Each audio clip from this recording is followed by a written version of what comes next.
लोमड़ी और सारस की दावत। एक जंगल में एक लोमड़ी और एक सारस रहते थे। ये दोनों बहुत अच्छे दोस्त थे। सारस रोजाना लोमड़ी को तालाब से मछली पकड़कर खाने के लिए देता था। इस प्रकार दोनों की दोस्ती बहुत गहरी होती चली गई।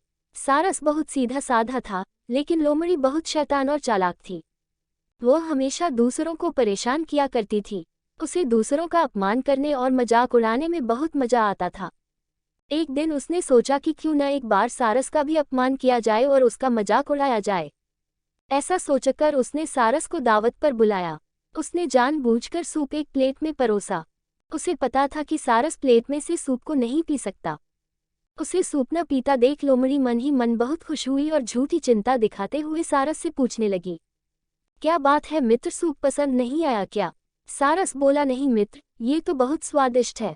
सारस ने जब देखा कि सूप को प्लेट में परोसा गया है और लोमड़ी जानबूझकर उससे सवाल कर रही है, तो वह सब समझ गया, लेकिन कुछ नहीं बोला। उस दिन सारस को अपमान सहने के साथ ही भूखा भी रहना पड़ा। लेकिन जाते जाते सारस ने भी उसे अपने यहाँ दावत पर बुलाया और लोमड़ी दूसरे ही दिन सारस के घर दावत पर पहुंच गई।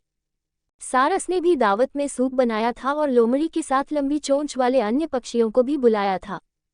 सारस ने सूप को सुराही में परोसा। सुराही का मुंह इतना छोटा था कि उसमें बस चोंच ही अंदर जा सकती थी। लोमड़ी पूरा टाइम सुराही और अन्य सभी पक्षियों को सूप पीते देखती रही। इसी बीच सारस ने पूछा कि क्या बात है मित्र, सूप अच्छा नहीं लगा क्या? लोमड़ी को अचानक अपने शब्द याद आ गए।